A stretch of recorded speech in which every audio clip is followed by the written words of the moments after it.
What is going on, people? TripleM back again with a video that I never really thought I'd be making. Chelsea have completely shocked the wider footballing world, and they've completely shell-shocked Arsenal and Manchester United by verbally agreeing terms for the signing of Joao Felix on loan. The news was earlier broken by Fabrizio Romano and a few other Tier 1 journalists, basically saying that Chelsea are now in advanced talks to sign Joao Felix from Atletico Madrid on loan until June. The deal is in its final stages. No buy option or clauses have been discussed at this point, and the fee, as things stand, will be around 10 million euros with the salary and taxes covered. This is huge. David Ornstein also broke the news, as well as Ben Jacobs, basically saying that Chelsea have agreed verbal terms with Atletico Madrid to sign Joao Felix and are obviously in the process of getting the deal done. Now, this is huge because I don't really know if this is a good signing for Chelsea. For Manchester United, I would have loved Joao Felix. I think he's a fantastic player, and I think he's an underrated player. He really is a diamond in the rough and somebody who is on the cusp of genuinely becoming a world-class player with the right development, the right style of play, and obviously the right club behind him. I genuinely believe that. But when you look at Joao Felix as a player and you break down what his strengths are, at least from my perspective, having watched him play for Atletico Madrid, I think he's somebody who's known more for his hold-up. I think he's someone who's known more for his dribbling, his ability to navigate through tight spaces, and the hold-up side of the game and the build-up side of the game. His passing is incredibly good for a forward player. In fact, if you look at his FBref report, it's pretty encouraging. In terms of the passes he plays, passes completed per 90, he's in the 84th percentile, which is pretty damn good. Passes attempted, pass completion, total passing distance, and progressive passing. Pretty much this whole list, barring two metrics, is on point. My issue with Joao Felix is when you start to look at his goal scoring numbers and when you start to look at the statistics surrounding what he does in and around the box. At this current moment in time, he only has 5 goals and 3 assists in all competitions after 20 games appeared, or 20 appearances rather is the correct way to phrase that, which is not promising.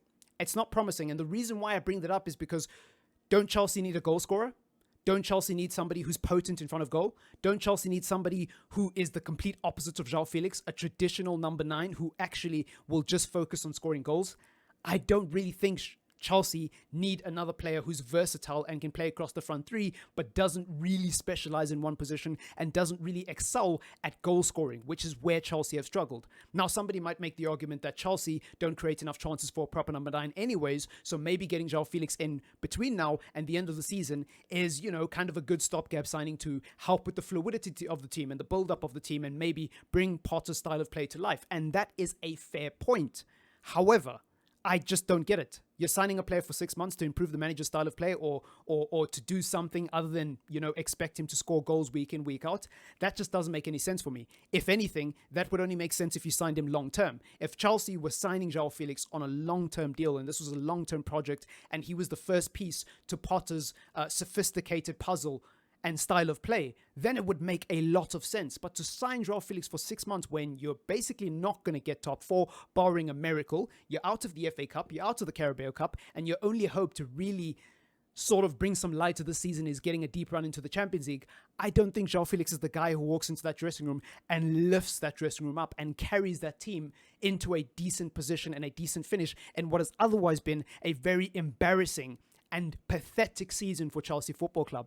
That's just a personal opinion. And look, again, this isn't salt. This isn't me being a salty rival. I've already admitted that I think Joao Felix is a fantastic player, and I'm gutted that he's not going to Manchester United, right? If he goes to any other Premier League club, which it seems like he will go to Chelsea, I will be gutted because I like Joao Felix, and I think he genuinely is a magnificent footballer. He's my type of central forward. He's my type of guy. He reminds me of Anthony Martial. He reminds me of Gabriel Jesus. He reminds me of Roberto Firmino in the prime Liverpool days. Not particularly known for their goal scoring, but fantastic at being a selfless individual, fantastic at bringing other people into play and making the transition from midfield to attack seem seamless, as clear as glass, basically, right? Like they just make everything so smooth, so smooth. And players like that, I just love watching them. Some people don't love those types of players. Some people love a traditional, strong number 9 who can bully his way through traffic, who's a strong target forward.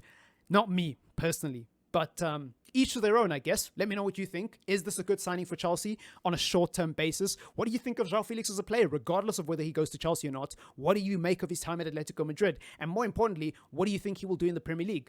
It's been your boy TripleM. Leave a like on the video if you want to support the channel and subscribe if you are new. Peace.